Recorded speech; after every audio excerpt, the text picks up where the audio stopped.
오늘 같이 보실 말씀은요, 창세기 40장 말씀입니다. 창세기 40장 1절에서 4절까지만 보도록 하겠습니다. 한 절씩 교독하도록 하겠습니다. 다 찾으신 줄 알고 제가 먼저 봉독해 올립니다. 그 후에 애굽 왕의 술 맡은 자와 떡 굽는 자가 그 주 애굽 왕에게 범죄한지라.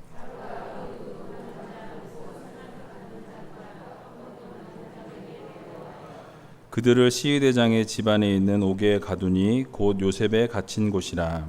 시위대장이 요셉으로 그들에게 수종하게 하매 요셉이 그들을 섬겼더라. 그들이 갇힌 지 수일이라. 아멘. 일주일 만에 뵙는 것 같아요. 2주죠. 수요일은요, 그죠? 예. 지난 한 주 동안에 제가 휴가를 갔다 왔는데요. 정선으로 갔어요. 근데 한국에서는 휴가를 제가 처음으로 갔어요. 미국에서 계속 휴가를 갔었지만 제 생각하고는 전혀 다르게 너무 비싸더라고요. 바가지 요금이 거의. 그래서 휴가를 이제 미국에 있을 때는 저희 집에서 라스베가스가 한 3시간 반이면 갔어요. 그래서 거기가 한 싼 호텔은 막 20불짜리, 2만 원짜리 호텔도 많이 있어요. 막 엄청 큰 호텔인데도 2만 원, 뭐 3만 원, 좀 좋은 데는 5만 원이면 잘 수 있거든요. 그래서 늘 그렇게 가서 휴가를 보냈는데 여기는 뭐 20만 원이 기본이에요. 30만 원도 뭐 조금 더 하면 30만 원이고. 그래서 막 찾다가 8만 원짜리 찾았어요. 그게 정선에 있더라고요. 그래서 그거 맞춰서 정선을 갔습니다. 그래서 여기 뭐 모르겠어요. 이제 요번에 이제 그걸 제가 배워서 다음부터는 여름에 안 가고 뭐 가을에 가든지 봄에 가든지 쌀 때 좀 찾아서 가야 될 것 같아요. 그래서 하여튼 여러분 기도 많이 해주셔서 잘 쉬고 잘 갔다 왔습니다. 너무 감사드리고요. 오늘 본문의 말씀을 가지고 최선을 다하는 요셉이라는 제목으로 함께 말씀을 나눌까 합니다. 여러분 피곤하시죠? 안 피곤하세요? 제가 피곤해요. 그래서 옆에 있는 분들에게 우리 너무너무 반갑습니다. 이렇게 반갑게 인사했으면 좋겠어요. 얼굴 한번 보시고 웃으시면서 너무너무 반갑습니다. 이렇게 한번 인사했으면 좋겠어요. 예. 그러면 잠이 좀 깰 것 같아요. 예. 그래서 잠을 깨려는 목적으로 제가 아까 너무 졸리더라고요. 예. 오기 전에. 그래서 어떤 결혼 세미나에서 설문조사를 했대요. 근데 만일 당신이 인생을 다시 시작할 수 있다면, 그리고 당신의 배우자를 다시 선택할 수 있는 기회가 주어진다면 지금의 아내와 지금의 남편과 또 결혼하시겠습니까? 라는 질문을 던졌어요. 다 고개를 막 설레설레 흔드시는 분이 계세요. 벌써. 여러분 그런데 어떻게 대답하시겠어요? 여러분 같으면 내가 미쳤냐? 뭐 그러실 분도 있으실 거고. 어떤 재미있는 대답이 있었어요. 뭐라고 했냐면 내가 골이 비었냐? 라고 이렇게 얘기하신 분이 있대요. 여러분 어떠세요? 여러분들은 다시 만나도 결혼하실 거죠? 예. 아멘이 조금 찝찝하네요. 예. 네. 다 아멘 한 걸로 믿겠습니다. 예. 그런데 아마 그렇게 이야기한 이유는 모르긴 몰라도 그 남편을 만나서 또는 그 아내를 만나서 내가 그 사람을 잘못 만나서 내가 내 인생에 이 모양 이 꼴이 되었다라는 그런 전제를 깔고 있기 때문이 아닐까 싶어요. 내가 저 사람 잘못 만났기 때문에 저 사람만 안 만났으면 내 인생 이렇게 꼬이지 않았을 텐데 라는 생각이 그 밑바탕에 깔려 있는 것이죠.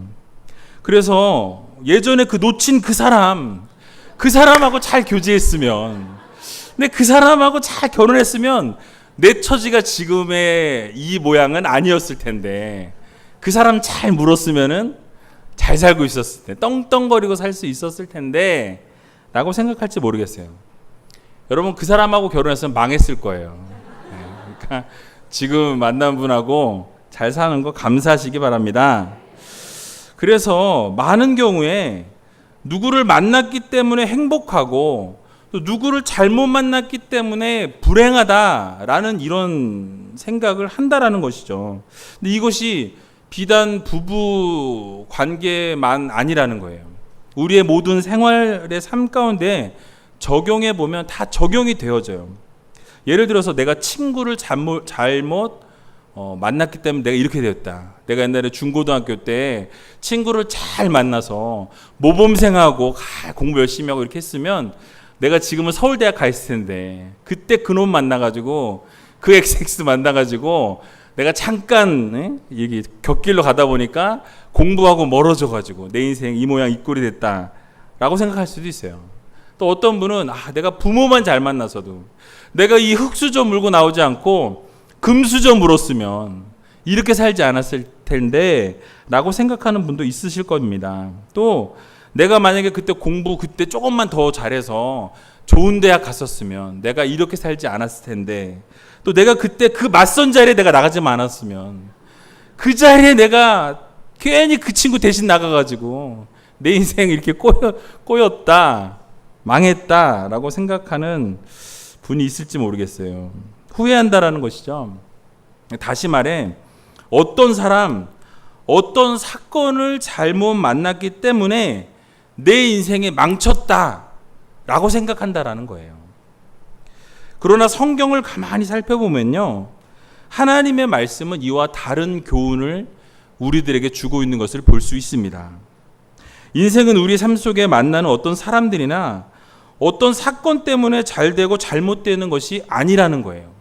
성경에서 말씀하고 있는 것은요, 주어진 환경이나 어떤 처해진 환경 속에서 어떻게 살아가느냐, 내가 그것을 어떻게 헤치고 나아가느냐, 아무리 어렵고 힘든 상황이 주어질지라도 나에게 주어진 여건과 환경이 하나님 주신 환경으로 믿고 최선을 다해 살다 보면 결국 모든 것을 극복하고 하나님이 원하시는 그곳을 향해서 나아갈 수 있게 된다는 것입니다.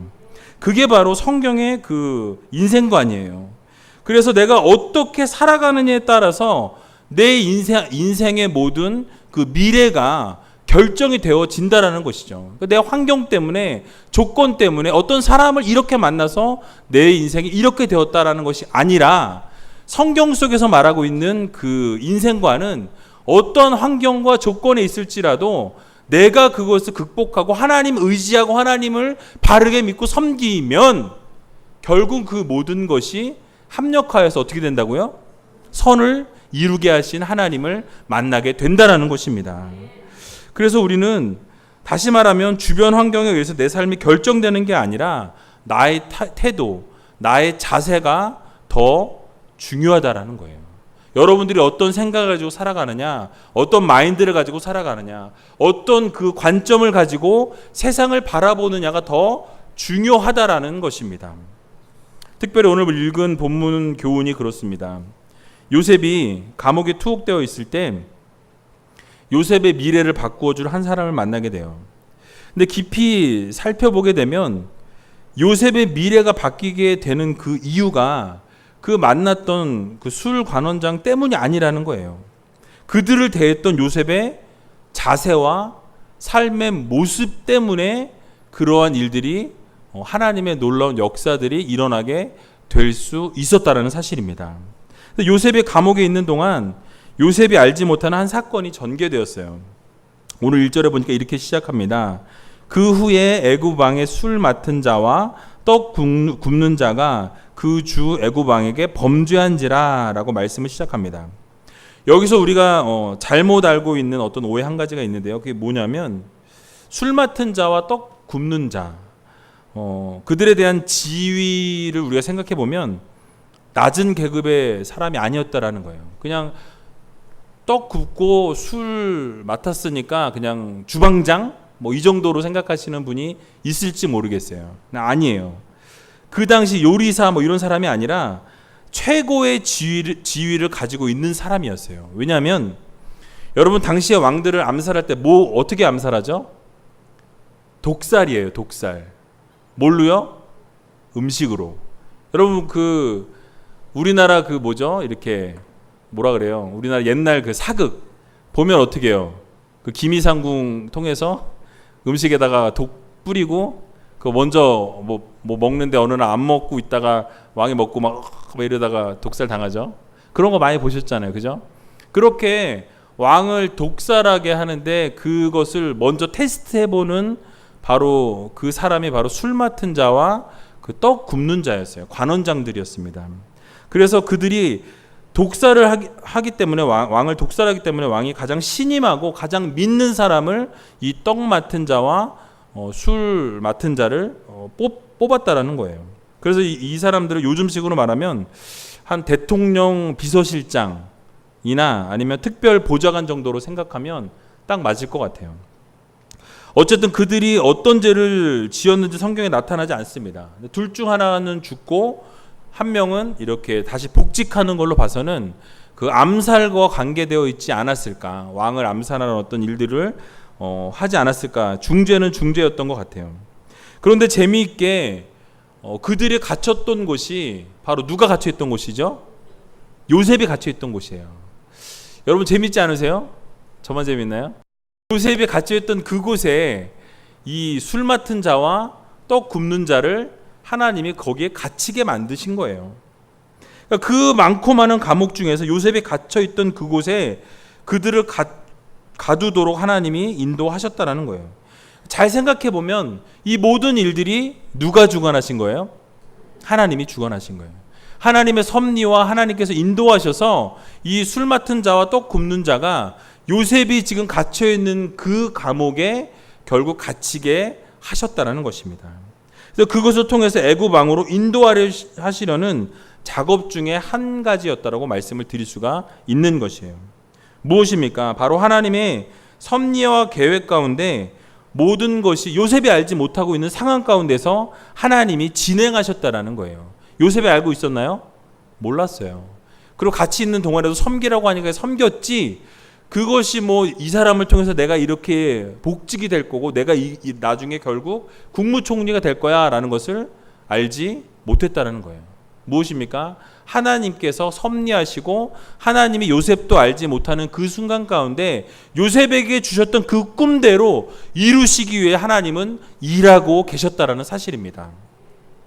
그래서 우리가 여기서 얻을 수 있는 교훈이 있어요. 제가 자주 말씀을 드렸지만 우리에게 일어나는 모든 일 가운데 우연이란 있다 없다? 없습니다. 여러분 안 좋은 일이 일어나도 그것도 하나님의 뜻이 그 가운데 있습니다. 여러분들의 좋은 일이 있어도 그것도 하나님의 뜻 가운데 있는 거예요. 좋은 일이 있을 때나 좋지 않은 일이 있을 때나 어떠한 일이 생기든지 그 뜻 가운데, 그 생긴 일 가운데 하나님이 원하시는 것이 무엇인지를 발견하고자 하는 그런 믿음을 가지셔야 된다는 거예요. 왜 하나님이 이런 고통을 주셨는가? 왜 하나님이 이렇게 좋은 일을 나에게 주셨는가? 왜 나에게 이런 것들을 생기게 하셨는가? 그것을 발견할 수 있으셔야 된다는 거예요. 그것을 통해서 하나님이 여러분 통해 하시고자 하는 일이 무엇인지 깨달을 수 있는 여러분들 되시기 바랍니다. 요한계시록 4장 11절에 보면요, 이렇게 말씀하고 있어요. 우리 주 하나님이여 영광과 존귀와 능력을 받으시는 것이 합당하오니 주께서 만물을 지으신지라 만물이 주의 뜻대로 있었고 또 지으심을 받았나이다 하더라 라고 말씀하고 있습니다. 무엇입니까? 이 세상 모든 만물은 누구의 뜻대로 생겨진 거예요? 하나님의 뜻대로 생겨진 것입니다. 그래서 모든 것이 하나님의 뜻대로 되었고 하나님의 뜻대로 지으심 받았다라는 거예요. 여러분들에게 생기는 모든 일들도 여러분들이 원하든 원하지 않든 하나님이 그 일들을 진행시키셨다라는 거예요. 근데 우리가 잘 분별해야 될 것은요, 우리가 의도적으로 죄악을 저지른 것은 하나님이 그렇게 해프닝이 일어나도록 하신 게 아니에요. 여러분들이 죄를 지은 거지. 그거는 잘 구분하셔야 돼요. 내가 죄를 짓고서 하나님 왜 나를 죄를 짓게 하셨어요? 하나님을 죄의 방조자로 만드시면 안 된다라는 거예요. 그러나 때로는 내가 열심히 살았고 최선을 다했고 하나님이 원하시는 방향으로 하나님이 원하시고 기뻐하시는 대로 살았는데 어려운 일이 생겼어요. 힘든 일들이 생겼습니다. 그렇다라고 한다면 그 가운데서 하나님이 말씀하시고자 하는 것, 그 가운데서 하나님이 원하시는 그 뜻을 발견하실 수 있는 성도님들 되시기 바랍니다. 하나님의 뜻대로 모든 것이 존재한다라는 거예요. 하나님의 뜻이 아닌 것은 없다라는 것을 여러분 믿으시기 바랍니다. 고린도전서 2장 9절에도 보니까요, 이렇게 말씀하고 있어요. 기록된 바 하나님이 자기를 사랑하는 자들을 위하여 예비하신 모든 것은 눈으로 보지 못하고 귀로도 듣지 못하고 사람의 마음으로도 생각지 못하였다 함과 같으니라 라고 말씀하고 있습니다. 무엇입니까? 바로 우리가 알지 못할 뿐이지 하나님께서 자기를 사랑하는 사람들을 위해서 하나님께서 예비하신 모든 것이 있다라는 거예요. 여러분들을 위해서 예비하신 것이 있기 때문에 때로는 어려운 거 주실 때도 있어요. 때로는 좋은 거 주실 수 있습니다. 그 모든 것 가운데 그 모든 것을 주관하시는 분은 누구시다? 하나님이시라는 거예요. 여러분 믿으시기 바랍니다. 여러분이 알지 못할 뿐이지 하나님이 예비하고 계신다라는 거예요. 여러분 한 분 한 분을 위해서 하나님이 섭리하시고 계획하시고 움직이고 계신다라는 사실을 여러분 꼭 믿으시기 바랍니다. 결국 여러분의 모든 것을 하나님이 주관하시고 움직이셔서 결국 하나님의 뜻대로 모든 것을 세워주신다라는 사실을 여러분 꼭 믿으셔야 합니다. 여러분을 향한 많은 것들을 준비하시고 계획하시며 섭리하시는 하나님이 늘 계시기에 우연히 일어나는 것이 아니라 하나님이 원하시는 것이 있구나, 하나님이 말씀하시고자 하는 것이 있구나, 그리고 깨달으시고 그것을 발견하셔서 그곳을 향해서 최선을 다해서 나아갈 수 있는 여러분 다 되시기 바랍니다. 그런데 우리가 더 주목해야 될 부분이 오늘 본문 4절에 있습니다. 우리 4절을 함께 한번 읽어봤으면 좋겠습니다. 4절 같이 읽어보겠습니다. 시작. 시위 대장이 요셉으로 그들에게 수종하게 하매 요셉이 그들을 섬겼더라. 그들이 갇힌 지 수일이라. 아멘. 여기에 두 번째 교훈이 숨어 있어요. 바로 요셉은 자기에게 주어진 그 삶의 현장에서 대충 살았나요? 어떻게 살았어요? 정말 최선을 다해서 살았어요. 성실하게 살았습니다. 아주 충실하게 어떤 환경과 여건 속에서도 정말로 하나님이 보시든지 보지 않든지 충실하게 최선을 다해서 열심히 살았다라고 성경은 말씀하고 있다라는 거예요. 감옥에 있으면서도 이 술 맡은 관원장과 떡 맡은 관원장을 섬기라고 명령할 때 그대로 그것을 순종하면서 섬기는 모습을 우리들에게 보여주고 있다는 것입니다. 중요한 것은 요셉이 잠깐 섬기고 그것을 멈춘 것이 아니었어요. 그것을 수일에 걸쳐서 계속해서 섬겼다라고 말씀하고 있습니다. 요셉이 또 충실하게 살았다는 증거는 지난번에 살펴봤지만 39장 22절에서도 동일하게 말씀하고 있어요. 39장 22절에 보면 이렇게 말씀합니다. 전옥이 옥중 죄수를 다 요셉의 손에 맡김으로 그 재반 사물을 요셉이 처리하고 라고 말씀하고 있어요. 무엇입니까? 감옥에 갇혀있는 이 요셉에게 옥중 죄수를 다 맡겼다라고 성경은 말씀하고 있습니다. 요셉이 같은 죄수임에도 불구하고 요셉이 이렇게 죄수로서 살아가는 그 모습을 보니까 하나님과 함께하는 것을 그 간수장이 발견하게 됩니다. 그것을 보게 되고 나서 그 요셉에게 모든 것을 재반 사물을 다 맡기게 됐어요. 흉악하고 죄를 지은 모든 사람들이 있는 그곳에서 충실하게 최선을 다하며 살아가니까 모든 걸 그냥 맡겨버리는 거예요. 그 요셉에게. 그러나 그래봤자 죄수는 뭐예요? 죄수죠. 그래봐야 죄수예요. 여러분 상상해 가십니까? 요셉이 어떤 상황이에요? 감옥에 갇혀있는 상황이었어요.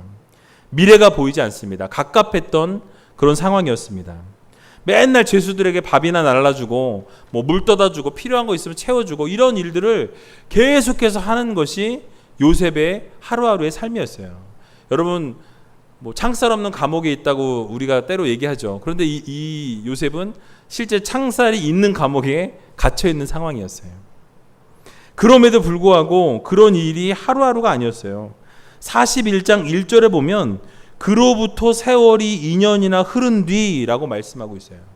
그러면 그 수일 후에라는 그 단어와 함께 생각해 보면 최소 2년 이상을 그 감옥에서 그렇게 성실하게 최선을 다하면서 사람들을 섬기면서 살아갔다라는 거예요. 그렇죠? 죄수들을 섬긴 시간이 최소 2년이에요. 2년 이상을 그 감옥에서 섬겼다라는 말씀입니다. 분명 요셉은 하루하루 살면서 어떤 생각을 했을까요? 제가 만약에 요셉이었다면 하나님 그 꿈을 분명히 나한테 허락해 주셨는데 내가 지금 그 꿈을 향해 나아가도 모자랄 판에 내가 지금 감옥에 갇혀 있고 남의 집 노예살인하고 이러이런 시간들을 내가 보내고 있는 하나님, 도대체 나한테 왜 그 꿈 주셔가지고 나를 이렇게 힘들게 하십니까? 그 꿈 그렇게 주셨으면 이루어 주셔야지. 도대체 내가 언제까지 죄송합니다 이 짓 하고 있어야 됩니까? 라고 하나님 앞에 불평했을 것 같아요. 불만했을 것 같아요. 원망했을 것 같아요. 그러나 요셉의 모습을 우리가 살펴보면 그러지 않았습니다. 자신에게 주어진 그 삶을 최선을 다해서 살아가는 것을 보여주고 있다는 거예요. 묵묵하게 성실하게 살았습니다. 여러분들은 어떻습니까? 혹시 여러분 이 자리에 감옥에 계신 분 있으세요? 감옥에 계시는데 잠깐 외출 나오신 분 계십니까? 없으시죠? 예. 우리는 요셉보다 더 좋은 환경 가운데 살고 있어요. 요셉보다 더 정말 나은 환경에서 자유를 만끽하면서 즐겁고 행복하고 너무너무 기쁜 생활들 할 수 있는 여건 가운데 놓여 있습니다. 그런데 우리의 삶을 돌아보면 어떠합니까? 불평불만하기가 하루가 멀다고, 아니 하루에도 몇 번씩 불평불만하고 살아가죠. 혹시 자녀가 좋은 직장을 가지 못했다고 원망하거나 불평하지 마시기 바랍니다. 또 신앙생활하는 동역자와의 문제가 있다고 고민하고 불평하는 여러분 되지 마시기 바랍니다. 관계의 문제들이 마음대로 되지 않는다고 여러분 불평하지 마시기 바랍니다. 혹시 또 자녀들과의 관계 속에서 마음대로 되지 않는다고 원망하지 마시기 바랍니다. 그 외에도 여러 가지 말들이 많이 있겠지만은 모든 환경과 조건들을 여러분들 가지고 있으시다라는 거예요. 요셉과 여러분들 삶을 한번 비교해 보세요. 너무나도 많은 환경과 많은 여건들을 하나님 허락해 주셨음에도 불구하고 우리는 늘 불평하고 불만하고 원망 가운데 살아가고 있는 우리들의 모습을 좀 돌아볼 필요가 있다라는 거예요. 요셉은 감옥에 갇혀 있는 상황 속에서도 그들을 섬기는 자세를 잃지 않았어요. 섬기라고 말할 때 최선을 다해 섬기고 모든 것을 다해서 섬기는 모습을 보여주었던 것입니다. 성실한 요셉의 모습을 우리가 기억해야 한다는 거예요. 여러분들 삶 가운데도 하나님이 많은 것들을 허락해 주셨고 가장 좋은 것, 최선의 것을 주셨음에도 불구하고 우리는 때로 그것을 망각하여서 감사하지 못하고 살아갈 때가 너무나 많이 있다라는 사실입니다. 여러분들이 꼭 기억하셔야 될 것이 무엇입니까? 바로 여러분들의 모든 상황과 여건들은 하나님의 뜻 가운데서 주어진 것이라는 거예요. 여러분들이 불평하고 불만할 수 있는 그런 여건일지라도 그것이 하나님이 허락해 주신 여건이라는 것이에요. 하나님이 허락해 주신 환경이라는 사실을 여러분 믿으시기 바랍니다. 제가 자주 말씀드렸지만 중요한 것은 여러분들이 처해 있는 그 환경과 조건이, 그 자리가 하나님이 주신 환경이라는 사실을 여러분 믿으시기 바라요. 여러분 때로는 그것을 벗어나고 싶은 분도 있을 거예요. 너무너무 힘들어서 정말 이거 포기하고 싶은 그런 순간 가운데 있는 분도 있으실 것입니다. 그러나 그 자리가, 그 고난의 자리가, 역경의 자리가, 그 환난의 자리가 하나님이 허락해 주신 축복의 자리임을 여러분 믿으시기 바랍니다. 요셉에게 준 것보다 여러분 훨씬 낫잖아요. 그렇죠? 낫지 않은 분 계신가요? 있으시면 혹시 당회자식으로 찾아오시기 바랍니다. 상담을 좀 같이 해드릴게요. 여러분 요셉과 같은 상황 속에서도 불평불만하지 않고 하나님께 감사했던 것을 우리가 좀 바라보면서 우리에게 허락해 주신 것 이렇게 많구나. 하나님 우리에게 주신 것이, 여건과 환경이 너무너무 좋구나. 감사함으로 받으면 버릴 것이 없다라고 말씀하고 있습니다. 여러분들이 그 자리가 축복의 자리임을 여러분 기억하시고 최선을 다하시고 열심을 다해서 이 세상 가운데 살아가면서 승리할 수 있는 여러분 되시기 바랍니다. 미국의 흑인 인권 운동가이자 침례교 목사였던 마틴 루터 킹 목사가 어느 날 워싱턴 시내에서 밤거리를 청소하고 있는 청소부를 만나게 됩니다. 근데 그 흑인 청소부가 입에 담지 못할 욕을 하면서 불평하는 것을 보게 돼요. 그럴 때 이 마틴 루터 킹 목사님이 다가가서 이렇게 말했다고 합니다. 형제여, 당신은 지금 당신이 이 지구의 한 부분을 깨끗이 하는 거룩한 일을 하고 있다는 사실을 잊지 마십시오. 그리고 당신의 직장이 바로 하나님의 거룩한 뜻을 성취해 나가는 삶의 현장임을 깨달으시길 바랍니다. 라고 이야기했다라고 해요. 바로 여러분들이 하고 있는 그 삶의 모든 일들이 하나님의 축복의 현장이라는 사실 여러분 기억하시기 바랍니다. 그리고 여러분들이 하고 있는 그 일들, 직장 가운데 하나님의 거룩한 뜻을 성취해 나가는 자리임을 여러분 꼭 기억하시기 바랍니다. 그 자리를 통해서 하나님이 어떻게 이루어 가실지 우리는 알 수 없어요. 여러분은 알 수 없습니다. 그러나 하나님께서 그 자리 가운데 하나님이 역사하시고 이끌어 주시고 인도하셔서 여러분들의 그 삶의 영역 속에서 하나님이 놀라운 것들을 이끌어 가신다는 것을 여러분 꼭 믿으시기 바랍니다. 그래서 우리가 살아가고 있는 현장이 하나님께서 역사하시는 현장임을 여러분 깨달으시고 감사함으로 하루하루를 살아갈 수 있는 여러분들 다 되시기 바랍니다. 하나님의 기적은요, 특별한 어떤 사람에게만 이루어지는 것이 아니라는 거예요. 여러분들이 매일매일 삶 가운데서도 여러분 기적을 체험하고 살아가고 있는 분들이 바로 여러분들이세요. 여러분 오늘 TV를 틀어보세요. 얼마나 많은 사고 현장들이 이루어지고 있습니까? 많은 사람들이 죽어나가고 있어요.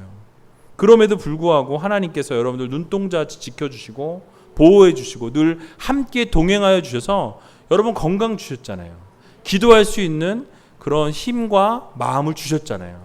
또 여러분 교회에 나와서 같이 예배할 수 있는 그런 동역자들을 허락해 주셨잖아요. 이 모든 것이 하나님의 축복이라는 사실을 여러분 믿으시기 바랍니다. 그래서 우리가 여러분들에게 맡겨주신 사명, 그것이 크든지 작든지 그 사명을 위해 여러분 최선을 다할 수 있는 여러분 되시기 바랍니다. 여러분들이 그 자리가 여러분들에게 맡겨주신 그 일들이 최선을 다하라고 맡겨주신 거예요. 그래서 여러분들이 내 능력은 막 이만해 보이는데 하나님이 요만한 거 맡겨주셨다고 불평하시는 분이 있을지 모르겠어요. 그러나 그 작은 일에 최선을 다하다 보면 결국 어떻게 하실까요? 하나님이 큰 일도 맡겨주시는 거예요. 여러분 달란트 비유를 아시잖아요. 그렇죠? 달란트 비유를 여러분 한번 생각해 보시기 바랍니다. 5달란트를 맡긴 종과 2달란트 맡긴 종, 1달란트 맡긴 종은 제가 볼 때는 하나님께서 그의 능력에 맞게 맡기신 거예요. 그리고 그 능력에 맞게 거두시게 하신 거예요. 마찬가지로 여러분들이 맡겨주신 모든 일들과 모든 각각의 사명들은 하나님께서 작은 것일지라도 그것에 최선을 다하면 결국 그것을 보시고 더 큰 것을 맡겨주신다는 사실을 여러분 꼭 기억하시기 바랍니다.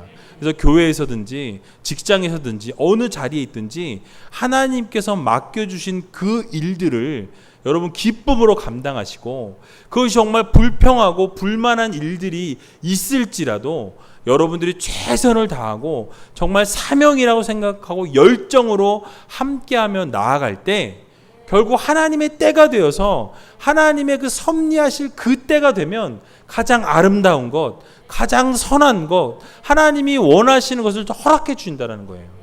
여러분 꼭 그것을 믿으시기 바랍니다. 요셉과 같이 결국 최선을 다하고 열정을 다할 때 하나님께서 가장 좋은 것, 여러분들이 그렇게 기도하고 바래왔던 그 모든 것을 결국을 이루신다라는 것을 여러분 꼭 기억하시기 바랍니다. 여러분 지금 아마 기도하시는 기도 제목들이 다 있으실 거예요. 기도 제목 없으신 분이 한 분도 안 계실 텐데 오늘 같이 기도하면서 하나님 앞에 정말 하나님 이 모든 것들 제가 지금 최선을 다하고 있습니다. 그런 분들은 더 최선을 다하셔서 결국 하나님의 때가 이를 때까지 최선을 다하셔서 그 모든 것들을 이루시고 혹시 그것을 최선을 다하지 못했다라고 한다면 오늘 말씀을 듣고 깨달으셔서 회개하시고 이제부터라도 정말 주님께서 맡겨준 것으로 알고 사명을 다해 최선을 다할 수 있는 내가 되게 해달라고 여러분 기도하시기 바랍니다. 그래서 우리가 정말로 요셉과 같이 최선을 다하고 성실하게 일할 때 억울하게 감옥에 갇힌 상황 가운데서도 최선을 다했고 죄수들을 섬겼습니다. 결국 하나님의 때가 되니까 국무총리로 세워주신 것과 같이 여러분들의 삶 가운데서도 하나님이 늘 함께 하시고 눈동자같이 지켜주실 때 그것과 더하여져서 하나님이 늘 여러분들을 통해서 계획과 섭리하신 것 플러스 여러분들이 최선을 다하는 그 모습을 통해서 결국 하나님이 이루신다는 것을 여러분 믿으시기 바랍니다.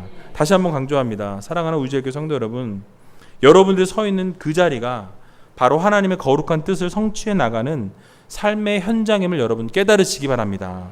또 여러분들이 살고 있는 그 가정이, 여러분들의 가정이, 또 여러분들이 봉사하고 있는 우리제일교회가 바로 거룩하신 하나님께서 주신 삶의 현장임을 믿으시기 바랍니다. 또 여러분들이 속해 있는 공동체와 직장이 하나님의 복음의 씨앗이 뿌려질 수 있는 최고의 현장임을 여러분 기억하시고 열정을 다해 최선을 다해 주변에 있는 분들 섬기시고 직장 가운데서도 모범을 보일 수 있는 귀한 우리제일교회 성도님들 다 되시길 주님의 이름으로 간절히 축원합니다.